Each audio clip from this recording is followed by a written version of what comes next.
오늘은 여러분에게 시너지 효과에 대한 그런 이야기를 좀 해드리려고 합니다. 여러분 시너지 효과에 대해서 알고 계신가요? 그 시너지 효과에 대해서 한번 그림을 한번 보여주시죠. 여러분 이 그림을 보시면서 어떤 생각이 드십니까? 뭐 이렇게 그림을 보고 있으니까 좀 업이 되는 듯한 그런 느낌이 들지 않으십니까? 기분도 업이 되고요. 뭔가 좀 이렇게 막 이렇게 치솟아서 올라가는 역동적인 그런 모습의 그림입니다. 손들을 많이 받치고 있는데요. 손들을 받치고 있는데 결국은 어떻게 해요? 하나 된 그런 손의 모습이 보입니다. 시너지 효과를 이렇게 이야기할 수 있을 것 같습니다. 기분도 업이고요. 그리고 우리 마음도 업이고요. 신앙도 업이고요. 그리고 모든 것이 잘 될 줄 믿습니다. 라는 그러한 고백도 업이 되는 그런 것이 아닐까라는 그런 생각을 해봤습니다. 여러분 이것을 좀 쉽게 예를 들어 드리면요. 어느 마을에요. 가장 힘센 말을 뽑았다고 합니다. 어느 말이 가장 힘셀까? 그래서 1등, 2등을 뽑았는데요. 1등 말은 2000kg의 그런 무게를 끌 수 있는 말이 뽑혔습니다.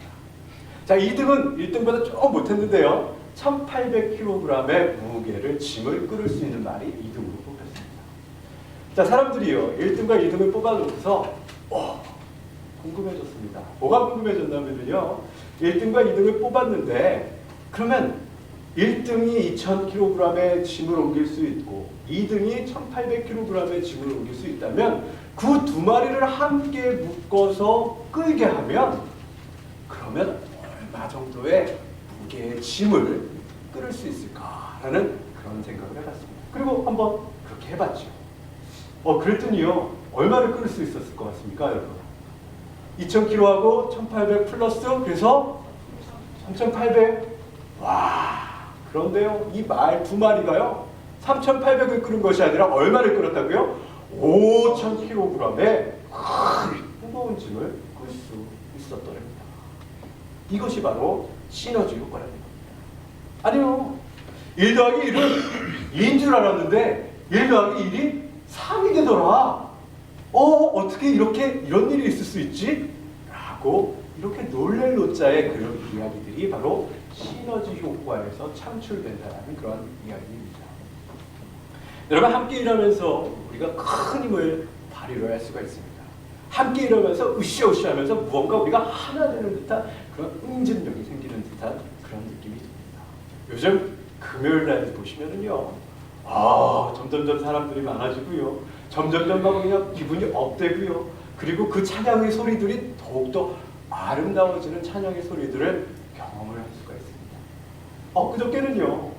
그 나가셨던 우리 조금 멀리 떨어져 계셨던 분들이 다 돌아오셔서 금요일날 또 그렇게 찬양하는 모습을 보니까 너무나도 기쁘고 너무나도 신이 납니다.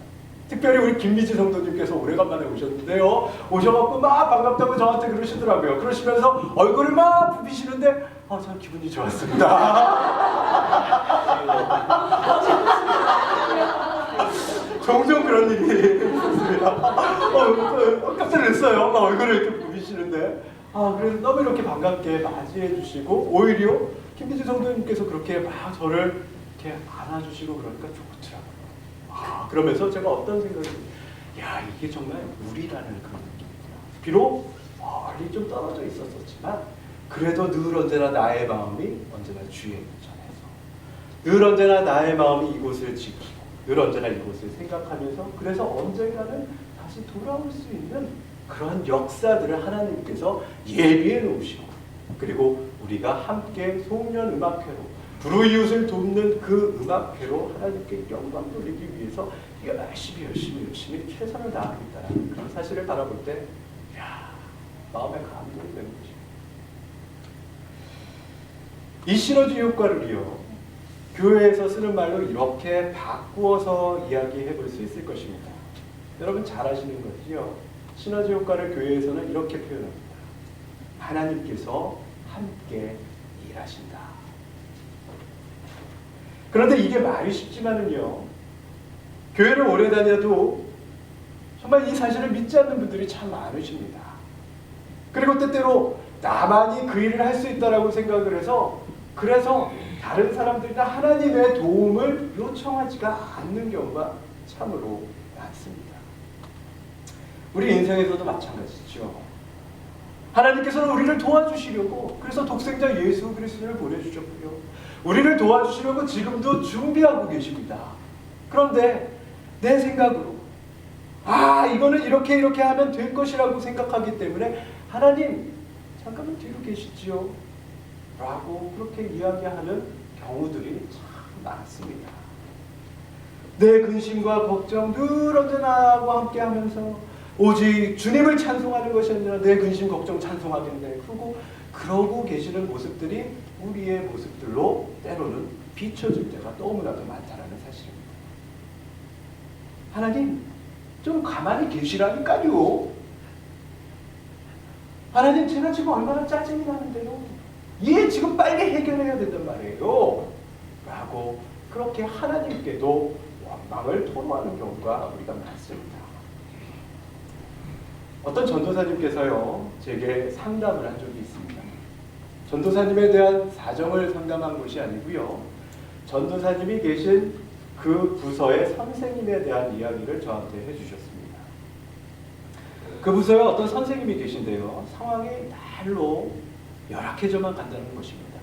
미국에 와서 공부하러 왔는데요. 너무나도 힘들고 어려워진다는 그런 사실입니다.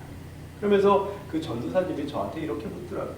목사님, 그 자매에게 왜 그런 어려운 일들만 그렇게 생깁니까? 왜 getting better 하지 않고 왜 getting worse 하고 worse 그래서 더 나빠지는 일들만 그렇게 생기는 겁니까? 왜 그렇게 인생이 힘들기만 하는 것이요? 나중이라도 그 자매에게 좀 행복한 시간이라도 돌아올까요?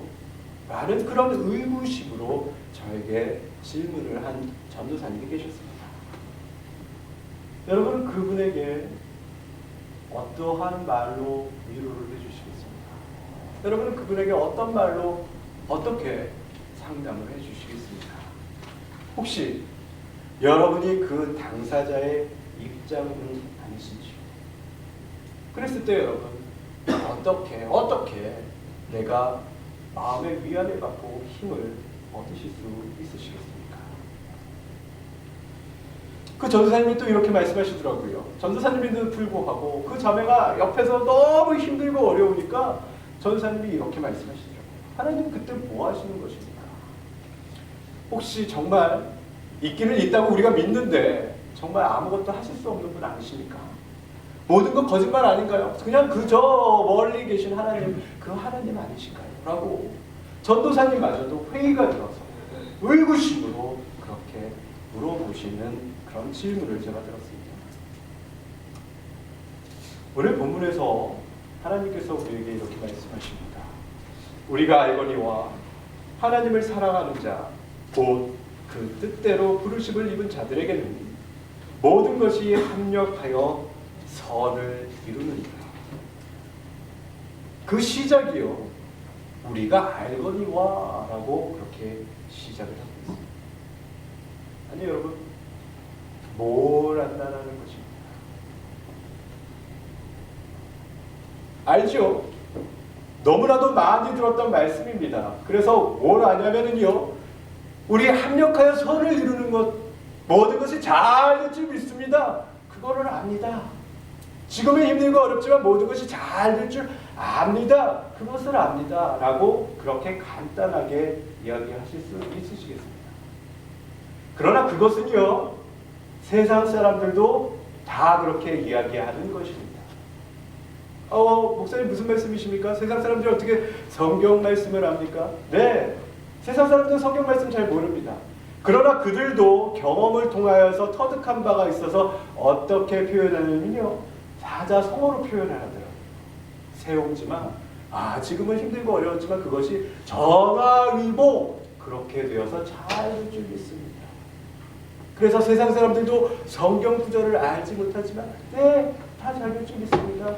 그리고 아무 일도 안 하고 있습니다. 그런데 우리 크리스천들, 하나님께서 성경 말씀으로 동호해 주신 이 말씀을 하나님의 관점에서 여러분 살펴보셔야 되는 것입니다. 우리가 알거니와. 헬라어로 우리가 알거니와의 단어는 오이다멘이라는 그런 말씀을 씁니다. 그 이전에 어떤 이야기들이 있었는지 여러분 살펴보셔야겠습니다. 우리가 알거니와, 뒤의 것을 알지만 그 이전에는 어떤 일들이 있었는지를 여러분들이 아셔야 되는 것입니다. 특별히 그 앞부분에 강조한 이유는 무언가 중요하기 때문에 우리가 알거니와 그것을 통해서 그래서 합력하여 선을 이룬다라는 그 결론에 이른다라는 그런 말씀입니다. 그러면 무엇을 알거니와? 여러분 오늘 성경 말씀 읽지 않았는데요. 22절을 보시면 이런 말씀이 있습니다. 피조물이 다 이제까지 함께 탄식하며 함께 고통을 겪고 있는 것을 하나님께서 아신다라고 그렇게 써 있습니다. 오늘 읽지 않았던 26절에 보시면 이런 말씀이 있습니다. 우리의 연약함을 아시고 성령님께서 도우신다라고 그런 말씀이 기록되어 있습니다. 우리가 알거니와 내 지금 힘든 고통, 어려운 상황들 그 모든 것을 하나님께서 아시고 그리고 성령님께서 그 우리의 연약함을 보시고 도우시려는 그 모든 것 그것을 내가 알고 있습니다 라는 그 믿음에서부터 시작됩니다. 하나님의 시너지 효과를 통해서 모든 것이 합력하여서 선을 이루게 된다는 그 사실, 그 결론에 도달하는 것입니다. 여러분 성경을 보시면은요 룻기서가 있죠. 거기에는 룻이라는 여인이 나옵니다. 젊은 시절 이 룻은요 남편을 잃으면서 큰 고통과 아픔을 겪습니다. 과부가 됩니다. 근데 그 룻에게는 시어머니 나오미가 있었습니다. 이제 그 시어머니 나오미가 다른 도시로 이사할 채비를 하고서 그리고 룻을 이제 떠나 보내려고 합니다. 이제 너는 가서 따로 너의 편한 대로 네가 가지고 있는 것을 가지고서 살아라 라고 그렇게 이야기합니다. 그런데 이 룻이 그 시어머니가 너가 안 됐습니다. 홀몸이신 그 시어머니 내가 모시겠다라고 생각해서 이런 고부가 어디 있습니까? 그래서 룻이 그 시어머니를 따라 갑니다. 시어머니와 며느리가 이사간 땅, 그 땅 역시 척박한 땅이었었습니다. 그래서 너무나도 힘들고 어려웠습니다. 그 땅은 지독한 가뭄 때문에 극심한 식량난을 겪고 있어서 정말 오늘 내일 내가 무엇을 먹어야 할지 알지 못하는 그런 땅이었습니다. 그래도 룻은 아침마다 밖으로 나가서 그 추수꾼들이 떨어뜨린 그 이삭을 줍기 시작했습니다.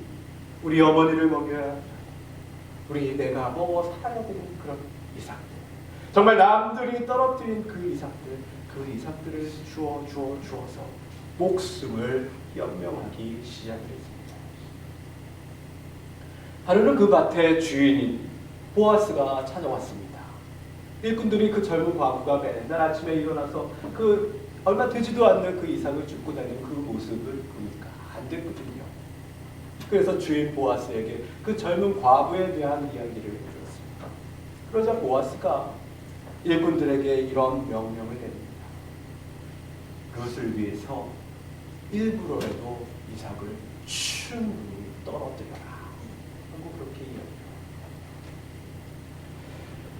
우리가 어떤 하나님의 은혜, 그 은혜의 순간에 이르면은요 사람들이 까닭없이 나에게 잘해줍니다.